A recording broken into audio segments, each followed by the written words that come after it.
Anything you listen on this channel is our own experience, observation, and knowledge. So before applying, ask the expert please. Don't buy online, meet and buy anything. Welcome friends, viewers and my dear subscribers at our channel 1990 Pets Hobbies with me, that is Maltazam Dobte Ghongre Wale. So right now you're viewing this goat. This goat is known as Angora goat. The pig that you are seeing is a crossbreed of Zing goat and an Angora goat. It is not a pure Angora goat. And the goat is of a Kadar and he lives in Pune, India, Maharashtra. And the goat is on its sixth teeth and its weight is around 50 to 55 or 50 kg. Okay, so let us know more about this goat breed. Okay, so knowledge right now I'm sharing is of original Angora goat and not about this goat, because this goat has been crossed, and in previously also in around 18th or 19th century the goat was crossed, but we don't know from which breed. But whatever knowledge I am having, so I'll explaining you about how the Angora goat is. Okay, so the Angora goat is Turkish Ankara KCI and is a breed of domesticated goat. So Angora is goat of domesticated goat, which is not a wild goat. Historically known as Angora. Okay, Angora goats produce the lustrous fiber known as mohair. So what is mohair? We will let you know. So mohair is a fabric or a yarn made from a hair of a Angora goat, not to be confused with Angora rabbit, which produce Angora wool. Both durable and resistant, mohair is notable for its high luster and sheen. And it's often used in fiber blends to add these qualities to textiles. Mohair takes dye exceptionally well. It feels warm in winter as it has excellent insulating properties, while its moisture wicking properties also allow it to remain cool in summer. Wow, it's very uh, good thing that you can wear in both season. Mostly we buy sweaters or wind cheaters that only works only winter, but you can use mohair clothes if you take out from the original Angora wood that you can wear in both seasons. So while its moisture making probably remain cool in summer, it is durable, naturally elastic, flame resistance and crease resistance. It is considered a luxury fiber like Kashmiri, Angora and silk, and can be more expensive than most sheep wool. Mohair is composed mostly of keratin, a protein found in the hair, wool, horns, and skin of all mammals. But mohair's specially properties are unique to Angora goat. While it has scales like wool, the scales are not fully developed, merely indicated. Thus, mohair does not feel the same way common or standard wool does. Mohair fiber is approximately 25 to 45 microns in diameter. It increases in diameter with the age of the goat. Growing along with the animal, finer, softer hair from young animal is used, for example, in scarves and shawls. The thicker, the coarser hair from the older animal is more often used for carpets. In heavy fabrics intended for outwear. The term mohair is sometimes used to describe a type of material used for the folding roofs of convertible cars. In this instance, mohair refers to a form of denim-like canvas. Mohair is vital to the economy of shearing is done twice a year.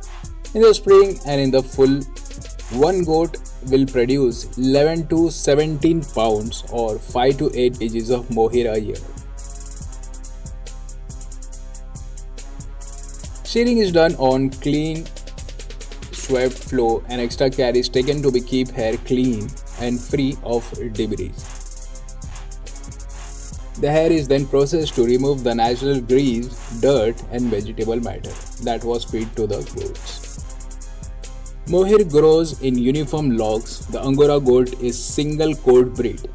Unlike Pygora or Kashmiri, there is no need to dehair a mohair flea to separate the coarse hair from the down hair. Okay, so it's easy for the textile industry to process the hair of the Angora goat because other breeds have 2 or 3 layers.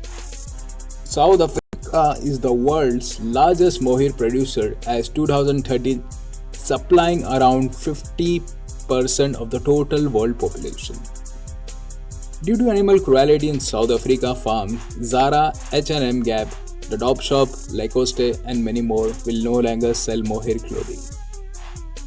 Let us talk about the history of the mohair. Mohair is one of the oldest textile fibers in use. The Angora goat is thought to be originated from mountains of Tibet, reaching Turkey in 16th century. However, fabric made of mohair was known in England as early as 8th century. The word mohair was adopted in the English sometime before 1570 from Arabic word mukhair, a type of haircloth literally choose from khair, he choose. In about 1820, a raw mohair was first exported from Turkey to England, which then became the leading manufacturer of mohair products. The Yorkshire Mills spun yarn that was exported to Russia, Germany, Austria, etc. well was woven directly in Yorkshire. Until 1849, the Turkish province of Ankara was the sole producer of Angora goats. Carlos V is believed to be the first to bring Angora goats to Europe. Due to the great demand for mohair fiber throughout the 1800s, there was a great deal for the crossbreeding between Angora goats and the common goats. I don't know which common goats they are talking about, but the common goats. The common goats may be of the South Africa or the Turkey, I don't know. The growing demand for mohair further resulted in attempts on a commercial scale to introduce the goat in South Africa, where it was crossed with a native goat, the native goat of the South Africa in those times. In 1838, the United States, in 1849, Australia from 1856 to 1875, and later still New Zealand in 1849, Angora goats made their way to America as a gift from Turkey. During the 1960s, a blend of mohair or wool shooting fabric known as tonic was developed in England. This had a shiny color changing appearance, was popular among the rude boys and the mod subculture. Similar suits were worn by modern revelistic skinheads and fans of ska punk and two-tone music during the mid of 1980s. Today, South Africa is the largest mohair producer in the world, with the majority of the South Africa mohair being produced in the Eastern Cape. The United States is the second largest producer, with the majority of American mohair being produced in the Texas. Turkey also produces good quality mohair because the goats are sheared once a year, different from the South Africa. Turkey produced the longest mohair of the world. In December 2006, the General Assembly of the United Nations produced 2009 proclaimed to be the International Year of the Natural Fibers, so as to raise the profile of mohair and other natural fiber. So let us know what are the uses of mohair. Mohair is a lace scarf knitted with a corset. Mohair is used in scarves, winter hats, suits, sweaters, coats, socks, and home furnishing.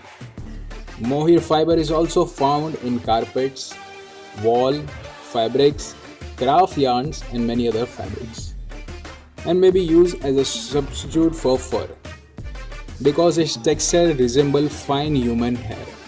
Mohair is often used in making high-grade doll wigs or rooting custom-sized dolls. Mohair is a very soft yarn when compared with other natural synthetic fiber. Due to the mohair's lacking prominent protruding scales along the hair surface, it is often blended with a wool or alpaca. Blending the heavily scaled wool help the smooth mohair fiber hold their shape, stick together when spun into yarn.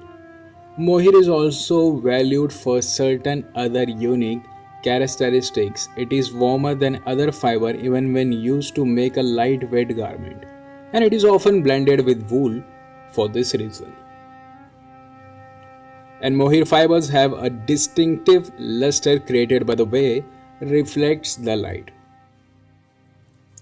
Combined with mohair's ability to absorb dye exceptionally well, pure mohair yarns are usually recognizable for the vivid saturated colors.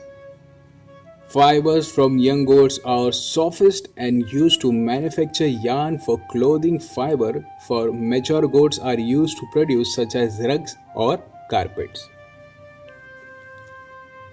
Mohair is also used in climbing skins for skiing touring or skiing randonning. The mohair is used in a carpet allowing the skier an appropriate ascensions method with sliding downhill.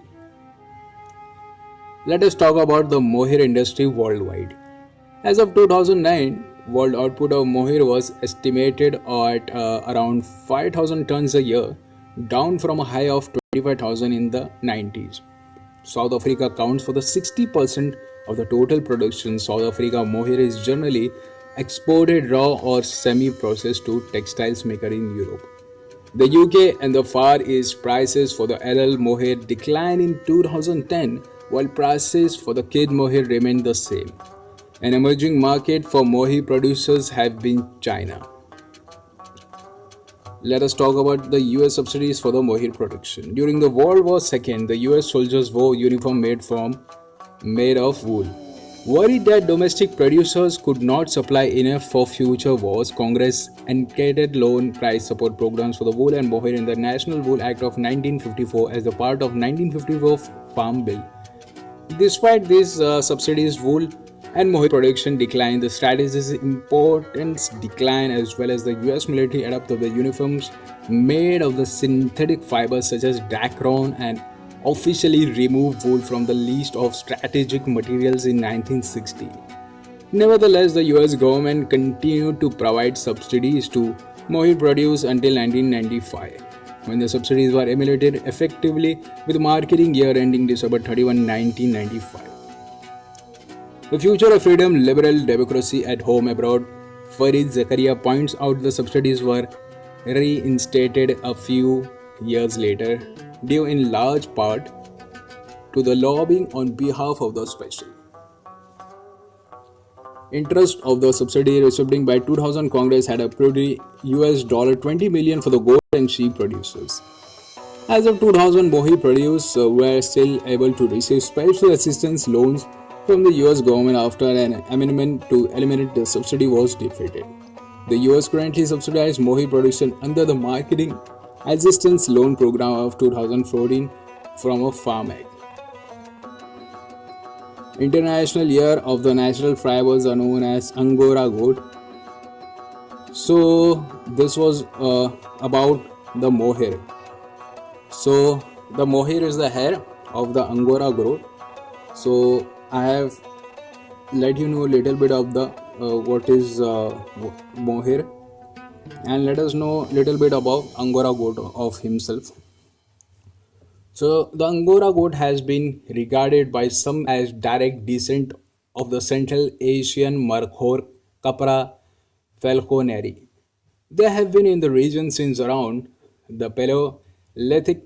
Angora goats were depicted on the rivers of the Turkish 50 lira banknotes of 1938 till 1952. Like we have elephant, rhinos, and tigers on our Indian notes.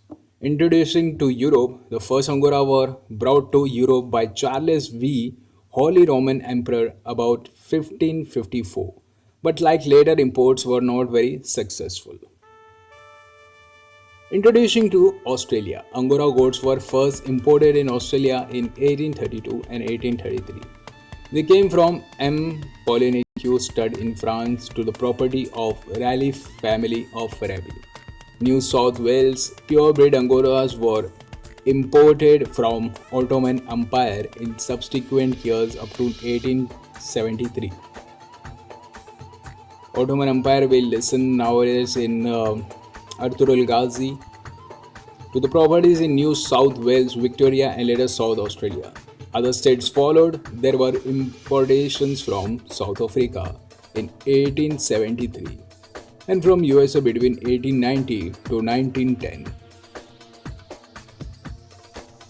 Introduction to New Zealand. Angora goats were introduced to New Zealand in approximately 1867 by the Auckland, Canterbury or Otago accumulation societies in attempt to farm animals with more valuable skin.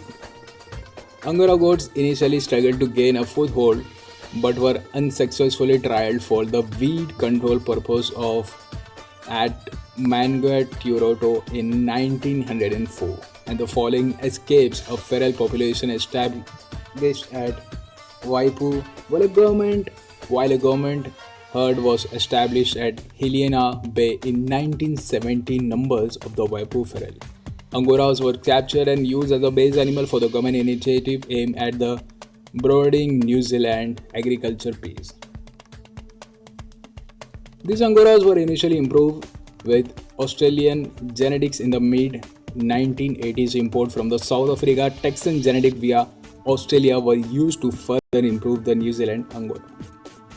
Introduction to the South Africa. We have started that the introduction to New Zealand was that the previously I've said, and now the introduction is to South Africa.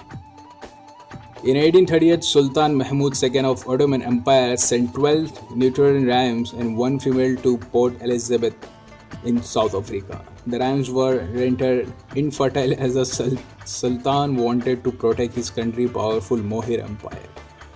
However, the ewe on boards were pregnant and gave birth to a kid ram en route to Africa, which was the start of the industry in South Africa. Today's Karoo regions produce the most mohair in the world. Shortly after the early importance to establish the Angora in the Cape Colony, many later importations were made for money-making ventures. The most notable was Evans, a farmer from Angora who imported Angora goat with a much earlier flea, which played a role in the growing mohair market, later selling for the much as €450. Now let us talk about the introduction of the Angora goats to the North America. Angora goats are nanny with a newborn kid goat, with first introduced in the United States in 1849 by Dr. James P. Davis.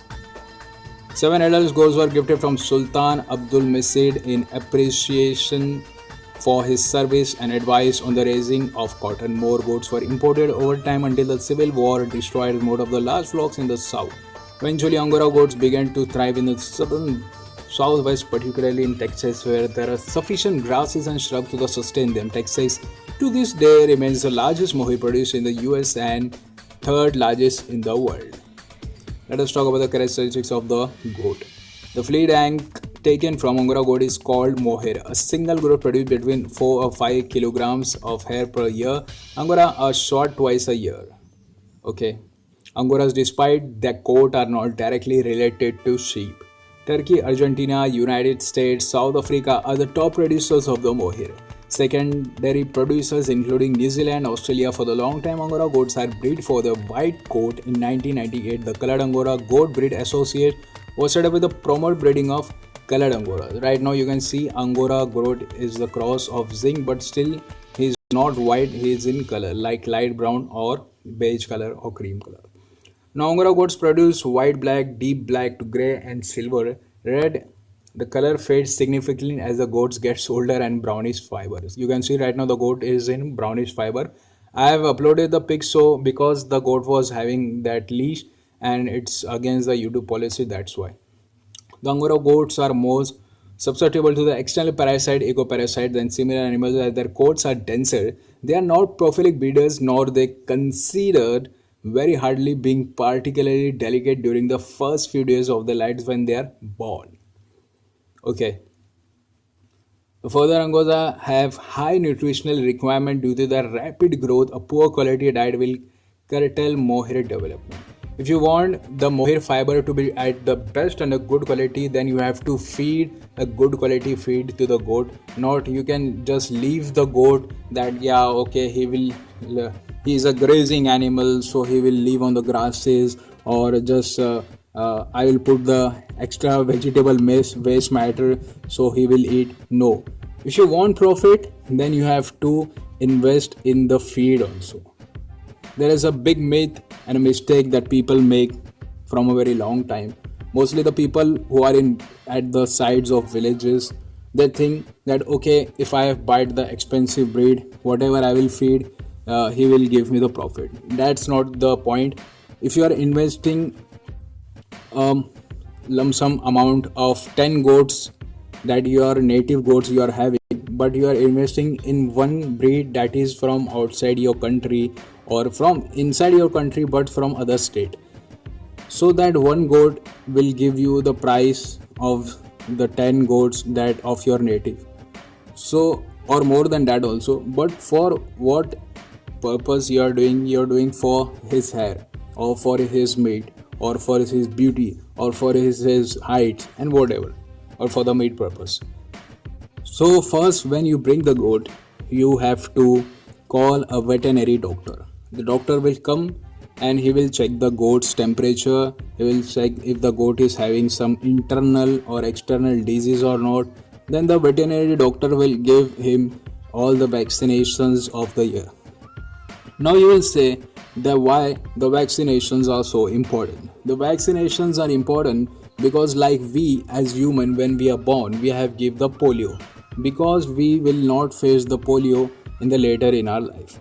So that's why these vaccination are given previously. And if they are not given, like in rainy season when goat hooves get dirt, then there become parasite, and there are little worms.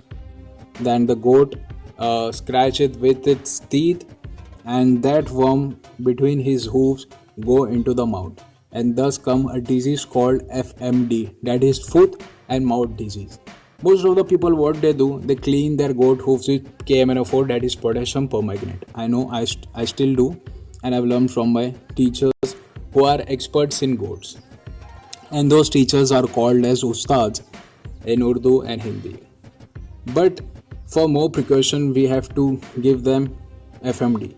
Now you will say, okay, FMD is only required in rainy season, so whole year I will not give other vaccination. Like TT is for tetanus. If you want to give your goat for any kind of ironary things that can be stuck in its skin, and it can be a very worse situation. So if you buy a goat of more than your budget for 10 goats, so giving a little bit more money, that will save the goat life, and you will not be get into the lots of problem by giving away the goats in very lesser or cheap price. Okay, now comes after vaccination the feed is very important. The goat does not require only green leaves. Okay, the female goats need the green leaves more because it has 80 to 90% of water content in the leaves, while the dry matter is good for the male bug goat or the breeding bug goat, but not for the female that much, because female is having milk in her udders and she need to feed the babies. That's why 80 to 90% of her feed should be of green leafy thing. But of the male, you have to give more of the dry matter and less of the green leafy matter. And this is my experience that I am sharing with you. But if you want, you can do whatever you want. But you have to give grains and fodders more to the male goat, because it will also make the male goat to gain the muscles he needs for his daily life. And if you're not feeding, exceptionally for other goats, like they don't have that much of hair also, but they also need grains in their diet. Like we humans, we can't drink chai or tea in the morning, in the lunch, in the dinner, or in the evening. So like humans, we are living beings, living creatures. We need different kinds of proteins, vitamins, minerals, fibers. Same way the goats also needs all those kind of such of things. So as much you research, you will find there are lots of people that show that what are the different things that you can feed to a goat and if you're not able to fit that much of thing, so I will recommend you or advise you, don't take it in negative kind of way, or don't take it in a hurtful thing. Think that you are not able to give all these things, basic things to the goat, so don't pet a goat. If you are able to give, then surely you can pet 1 2 thousand lakhs and millions and trillions of goat. I hope so this information has might help you. And if you are new to our channel, then please subscribe the channel, press the bell icon so you can't miss any updates from us. Let us know in the comment section how do you like our video. Share to other people so they too can buy this beautiful goat or can get the information of the goat that I have shared with you with my own personal experience and knowledge also. And please like the video, and thank you so much that you have watched our video. And I want to say that YouTube is going to close in some days, I don't know. If you want to meet this Turkey Sultan, then contact Mr. Kader.